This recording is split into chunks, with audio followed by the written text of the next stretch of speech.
Welcome everybody to a review of a new 4K release, and that is John Wick Chapter 4 from 2023. So this is directed by Chad Stahelski, who also did the 3 prior films, and it's a neo-noir action thriller clocking in at a massive 170 minutes long.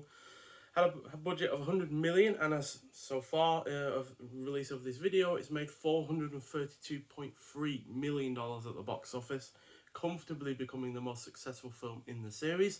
And due to the massive cast, I'm not going to go through everything that they've been in before, but you saw the likes of Keanu Reeves, Donnie Yen, Bill Skarsgård, Ian McShane, Lawrence Fishburne, Lance Reddick, rest in peace, Clancy Brown, Hiroki Sanada, Rina Sawayama, which is a leading role, first leading role in fact, and Scott Adkins. So with the price on his head ever increasing, John Wick uncovers a path to defeating the High Table, but before he can earn his freedom, Wick must face off against a new enemy with powerful alliances across the globe and forces that turn old friends into foes. So I came into this film a little bit hesitant given just how much I loved the prior film, which I found to be an improvement over the first two.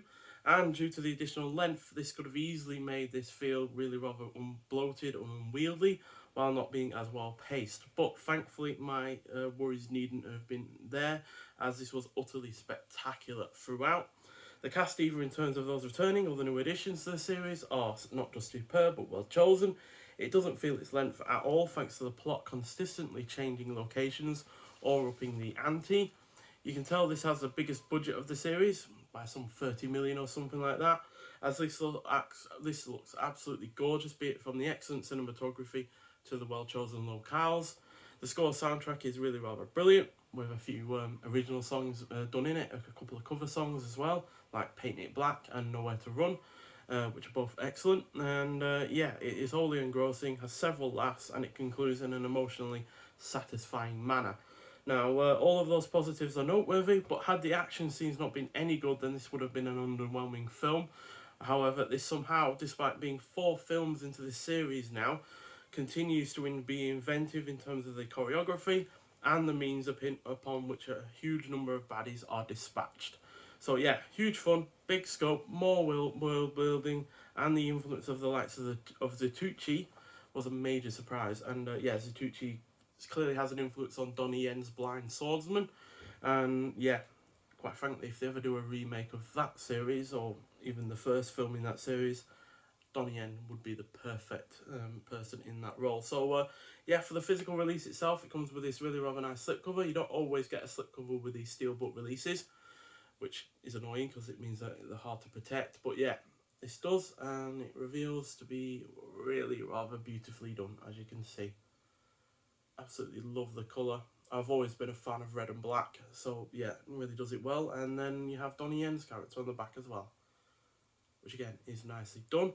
And the 4K transfer looks excellent, as you'd expect for a modern 4K release for a modern film. And there's the 2 discs. So the red one is the 4K and the blue one is the Blu-ray.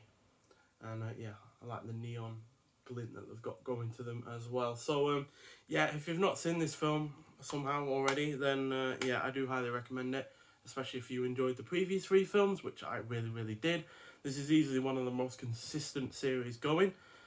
I'm a bit ambivalent about the fact that it's going to have potentially a 5th film coming, which, considering how this ended, I really don't feel that's necessary. I think they're going to over-egg their pudding, quite frankly, in that regard, because I felt like with this one they're going to probably push it a little bit too far, but thankfully they didn't. But that could easily be the case for a 5th film. So not quite sure about a 5th entry in the series, but for now this is my favourite film of the year. Not by a wide margin, as there are I think 3 other films I've given 5 out of 5. But this is definitely my favourite of the lot so far. So and there's not that many films that are coming out later in the year that I think could either match it or beat it. So looking like it's going to be the film of the year for me. So but if you have seen this, I'd love to hear your thoughts on it. But nonetheless, thank you for watching, and I'll see you in the next one. Bye.